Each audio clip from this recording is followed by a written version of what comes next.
and welcome. This is Sunny, and today we're going to talk about the markets. Where are we? How did we get here?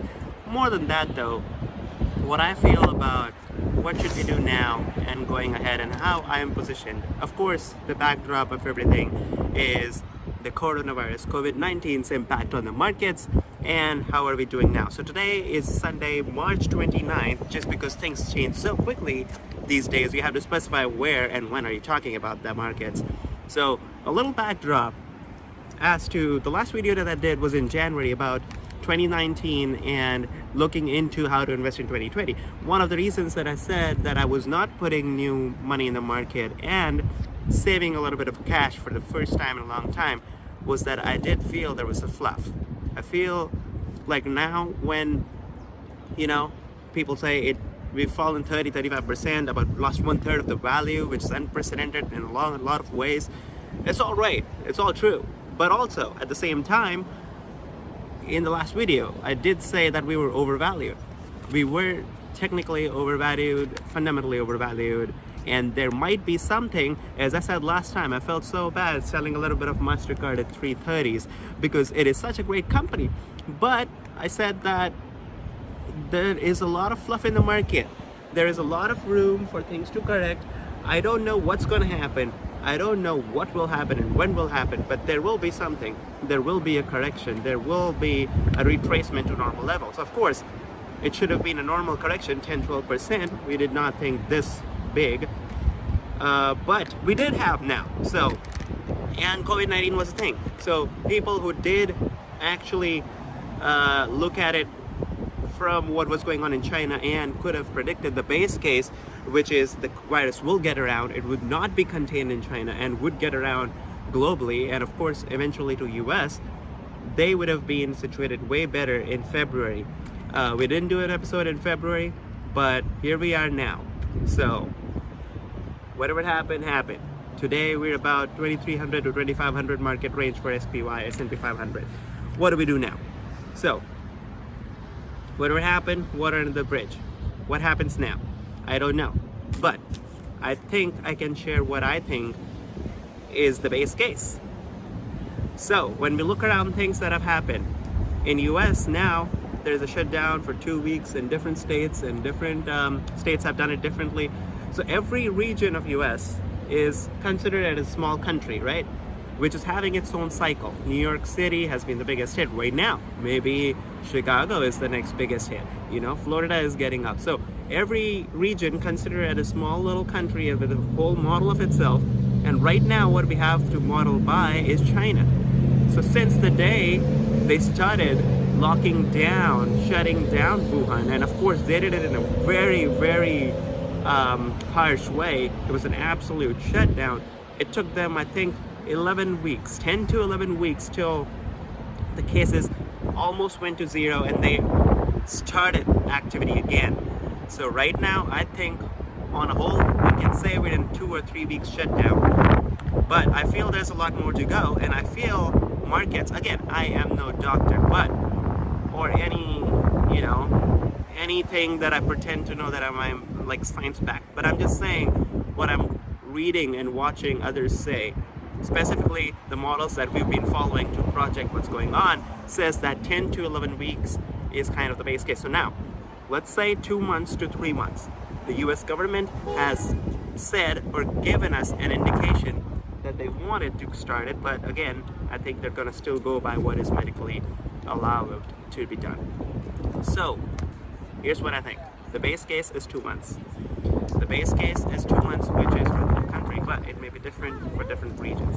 So consider if New York City goes first, it gets locked down first, in 10 weeks it comes back up, right? So US is so spread out that it can be a combination of many cycles going at its own time. So the whole country might not be shut at one time, but there might be enough economic activity not going on to affect the whole scene. So the base case of the markets, in my opinion, is right now but the economy on a whole stays on a major shutdown for 2 months. I feel what happens from here in the markets is governed by how medically we can address this issue as quickly as possible. So stimulus wise, I think government has done a great job. Fed has done an amazing job in providing liquidity, in making sure a lot of companies and businesses don't go bust. The people who have nothing to live by get something to hold on to. Small businesses also, they're helping them a lot. Now, it cannot last forever. It's just a bridge. It's just a bridge, as they said it themselves. It's not stimulus. It's a rescue plan. A rescue plan that is very timed. So for example, if we give out $1,200 checks, how long is that going to last, right? What if the shutdown goes beyond 2 months? Everything changes. Everything changes in terms of businesses that cannot afford to stay open beyond that will go bankrupt. We'll need government aid, we'll need support. What happens if beyond 2 months, this 1,200 check, will not last too long? So what happens? Is that a one-time thing? Right now we're going into trillions of dollars, but all of that is kind of a bridge, 2-month, 3-month bridge. Many bridges are 90 days. If we go beyond that, what do? Do we keep mailing the checks till things get back to normal? Let's say if we have a 6-month shutdown, what do? Well, can we spend $3 trillion every 2 months? How? It's a $20 trillion economy. How can you keep doing that? It's not feasible to continue to do that beyond a certain amount of time. What do? So the base case where the market has settled, I think, is 2 months, which is pretty good, but also given by the models of 10 to 11 weeks, it's pretty optimistic. That's the worry. The worry is if it gets way worse than the base case that we have right now, because can we afford to keep giving unlimited loans to businesses and payrolls and individual checks on and on and on? What if it went down for a year? Well, there is a limit. There is a limit we can go them till doing this, right? Till the government can provide relief. And then hell breaks loose. Sorry, you can't touch your face, so I don't know. So you have to find a way. There has to be a limit, and 2 months is a good limit, good base case. But now, the medical side has to catch up, the tests have to catch up, the contact tracing has to catch up, the provision of hospital beds and the ways to treat has to catch up. All this till we find a cure. That will be the solution till when it ends, because in 8 to 10 weeks, when you start again, there might be a second wave, which might break the markets again. If we thought we were in all clear, and if we go back again into a situation where hell breaks loose again, well, that would really be a panic. So, and then again, we may get better in summer. That might be coinciding with a 10 to 11 week period, and then we go back to normal activity, and then all of a sudden state cases start appearing again. That would create a havoc. So the best case scenario right now, the base case scenario is 2 months, but the best case scenario is we get a cure. When we get a cure, markets will bounce up like we've never seen before, like literally. It will come raging back if the moment we get a cure, because that kind of puts an end to where the rich countries can really solve the problem, and US being rich doesn't have enough problem to deal with it. So those are the situations. Base case scenario 2 months. That now I'll give it to you. Where do you stand? And you trade market accordingly. So people, like, if you think that it's gonna get way worse than 2 to 3 months, then that's not the case. But if you think that we're gonna go much less than that, then you should do it, right? So that's the case scenario that you can go with. I'm gonna pause a little bit because I'm talking to somebody, but we'll come back again soon. So that is the base case, and the decision you should take is depending on where you stand with that. How pessimistic or optimistic are you with that, right? So next is the shape. Everybody is talking about the shape. What kind of a recovery will we have? For a long time, when the market drop started, when we were 10-15% down, everybody thought it would be a weak recovery, right? So weak recovery, we fall back, we go back up the same pace, everything goes back normal again. So then we go here, this, and then we go back normal. People have started talking about U recovery then, because the recovery has been slow or not there at all. So they're like, we continue to fall, base, and then get up. Then there's the L recovery, right? We fall and never recover. Well, I say we have a V recovery, that's my take, but the shape of the V is very different. Instead of being this and back up, we'll go. Okay, so think about it as this V, right?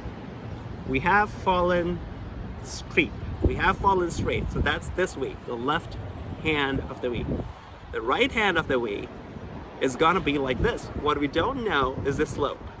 We may go back this way, or we will go back this way, this way, this way. It all depends on how medically this problem is solved. But my point is that it's gonna take longer than we thought, because the initial thought was as soon as the markets are shut down, the economy is shut down, on a shutdown, all the economic activity stops. And then after some weeks, there will be all clear, every market starts up again, and the consumer starts back again, and the market will start back again. For the first couple days, 3 days, a week, I thought the same thing as well, because it seems it's so different this time around than everything else, is that we considerably shut down the economy with full intention. And the moment we take the plug back again and let it start, it will get back again the way it was, right? So that is no longer the case though, because a lot of things have been affected. A lot of businesses have been affected more than we think. And again, let's say you open up the restaurants, you open up the music concerts. Will people go from day one and fill it up 100%? Probably not. If you open up the sports events again, will it have 100% capacity filled up again on day one? Maybe not. It will take time for consumers to realize that it's safe, to take a chance to go there, right? So it will take time, and we don't know how much time, but it will not be back to day one really quick. This being the shutdown period and those being the week. It will be this way, and this depends, the slope of this curve now depends, this line now depends a lot on what the medical recovery point is. Is it 2 months? Is it 3 months? Do we find a cure in 4 months? Or at least a good enough cure? So that's my take. And that is how we should look at companies. Now, which companies to buy, what sectors to buy? I feel we can look at it in 3 ways. Number one, I always say, like, at least the way I'm looking at, I always have a model portfolio. This is what my portfolio should look like. Now that model also changes with time, but there is a model portfolio. Now, whatever your holdings right now are, and given an assumption that you still want to, like you've already adjusted your model with whatever is going on, you have to still stick to it. You have to still go back and take advantage of this downturn and fill your gaps to that model portfolio. So let's say my model portfolio has top 3 companies being 10% each of Bristol Myers, Google, Amazon, then 7% each of Facebook, United Health, Visa and MasterCard, HDFC Bank, and there's one more that I forget. But now I can look at what it is and fill the gaps back in. If my Google is 7%, this is a good time. Keep filling in 3%. So it's kind of on an auto mode. It is kind of autopilot, but you're looking at what's happening, taking advantage of that and filling the gaps and getting the portfolio back to the model portfolio. Now, of course, if my model portfolio had 25% of an airline, now it will go down. But whatever your model portfolio is, take your time to just, don't do anything super different. Just keep building up your model portfolio. Of course, don't sell, because now it's too late. January was the time, February was the time, now it's too late. Well, depending on where you are, which companies, which sector, but in general. So that's one. Autopilot, keep going into your model portfolio, don't do anything considerably different. Second is where you want to add accidental high yielders. The companies that have fallen too much that you feel offer good dividend and are still safe. Not like the cruise lines where their Carnival Cruise Line is like 15% dividend now, or maybe it went up to 20. There are companies that are like 10, 15, 20% plus dividend now, which are high risk, which can go down anytime. Those are the companies which cannot sustain zero revenues for long enough. So not those companies, but other companies which are 5% plus dividend that you think are having good yields, and the company is going to stay around. So some of the picks that I'm putting in right now is Wells Fargo. So banks have been suffering a lot. I think they will come back, except the oil patch, which is another problem of its own. So banks might take some of that hit. But I didn't have Wells Fargo, so I'm adding Wells Fargo. AbbVie is a good add at 6% plus dividend. CVS, again, one of the resilient buys, which the company is, the retail front is doing good. The insurance side might suffer a little bit, but on a whole, that's good. 3.5% dividend. Alago, 6% dividend, about 5.5 to 6%. Semiconductors are another industry that will come back, and I think their balance sheet is not that bad, and debt repayment is their focus. And Qualcomm, which has a good balance sheet and is driving the next upcoming 5G evolution, and the dividend yield is about 4% now. So Wells Fargo, AbbVie, CVS, Avago, Qualcomm, these are the dividend players I'm investing in, not one of the higher risk ones, and not one of the 10% plus ones, but in the range of 5 to 7% that I think is good. Wells Fargo 7%, AbbVie 6%, CVS 3.5%, Avago 6-ish, Qualcomm 4-ish. So that is the second part. One, go back to your model portfolio and fill the gaps. Take advantage of lucrative ads. Number two, high yielders, accidental high yielders, and we go back to normal yields back again. Number three, risk. Now you're asking, why do we add the normal plays all the time that we can add usually, generally 20%, 30% up? Why don't take the risk because I want to come back up strong? Well, then you've got to go in the travel sector, right? That's the most usual high risk play right now. You buy the airlines, you buy the hotels, you buy the cruise ships, things that have gone like way down because they may come back high, like hard again, or they may go bust. I don't know. So we don't know because we're still awaiting how long this goes. And if they get government help, at what terms will they get? Will that be still lucrative for the shareholders? I don't know. So that is not how I'm playing the risk though. The way I'm playing risk is, again, may not be suggested, but let's say what I'm doing is 60-70% of the new money I'm putting up to like fill in the gaps in the portfolio. 20% I'm putting to high accidental high yielders, and that's 10%. The last 10% I'm putting it to the risk portfolio, which is like I'm taking risks with it. But I'm not going with cruise lines. I'm not going with airlines. But what I'm putting in is, this is my way of taking risk. Most of my risk is right now in leveraged ETFs in the sectors that I feel are not the epicenters of this crisis, are not materially impacted to the point of like really jolting up the business. So I'm adding FNGU, which is 3 times FANG, UPRO, which is twice S&P 500, TECL TECL, which is 3 times tech, UBio, which is 3 times biotech. So maybe you don't want to take these risks. These are risky ones. These are aggressive ones that you should not take this risk all the time. But when markets are down, I want to bank on the risk. I'm going to select the sectors which I think shouldn't have that much impact and leveraging on their ETFs. So that's most of the risk. And a little bit of options, a little bit of call options, like going way out there and saying that if these stocks recover, they're cheap on the stock price, and I can take a bet on the going outside. So in airlines, I'm taking on JetBlue. In autos, I'm taking on Fiat Chrysler, KB Homes in housing, and SPXL on the whole market. So these are some options, call options that I've bought. There's some leverage ETFs that I've bought. That's my risky side. That's like 10% of the portfolio, 20% being the accidental high yielders of the new money putting in, and most of it still going back to the model portfolio.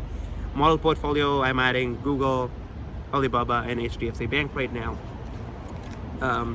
But there's still some companies that I'm still waiting to come back, tick down more, but which are not really at mouth-watering prices, which makes me feel that maybe another downturn. We may still have a little bit of longer period of downturn going on, and I'm still waiting for better prices on that. So companies like Visa, MasterCard, Microsoft, and Amazon. Microsoft I'm waiting to add, but it has still not gone up. Like, all of these have really good reasons to not go down as much as others, but I'm still waiting to have those mouth-watering valuations. So they're not there yet. So I'm still happy adding. Now I'm almost gone into a full cash. No cash, but I'm gonna still wait a little bit to put more new money in these. So hopefully you're situated well, and hopefully you'll take advantage of this. Let me know if any questions below, and I'll answer those. And at this time of quarantining, I have started a weekly investing roundtable on Zoom. So every Monday evening we meet and discuss about our take on the stocks at 6 p.m. Eastern. Come in if you're interested, and I'll leave a link below. On the whole, I would like to say balance sheet is very important. When you look at new buys, look at the balance sheet. So if you're going into airlines, would you rather go into American, which has fallen a lot more than Southwest Airlines? Well, I would pick Southwest even if it's fall 40%, if American has fallen 70%, because that's a safer play. That's you should be okay with a little less return as far as the risk is not going bankrupt or like bailed out in very unattractive terms. So that is what I'm leaving you with. That's the thought. There is where we came here. There was a little fluff, but the downturn is more than we expected. But that's the base case scenario we're expecting of 2 months that I feel everybody's dialing in. If it goes beyond this, we don't know what happens. It'll be really bad. We will probably go to a UBI kind of thing where keep giving money to people but that doesn't come good, because when recovery will happen, the taxes will go up. There has to be a way of paying it back, and that may be not good long term for the stocks, for the economy. Buybacks on a whole will go down, as we've seen the movement against buybacks. So long term things are not good for the market. If it goes for long enough, it will be really harmful. But hopefully we will have a cure vaccine next year, but maybe a hint of cure this year, which may pull the markets back up again and let it roaring. So you have to be still ready to make new buys. Again, for new buys, the 3 ways I'm investing and the companies I told you about the options, about the ETFs, about the dividend yields, and the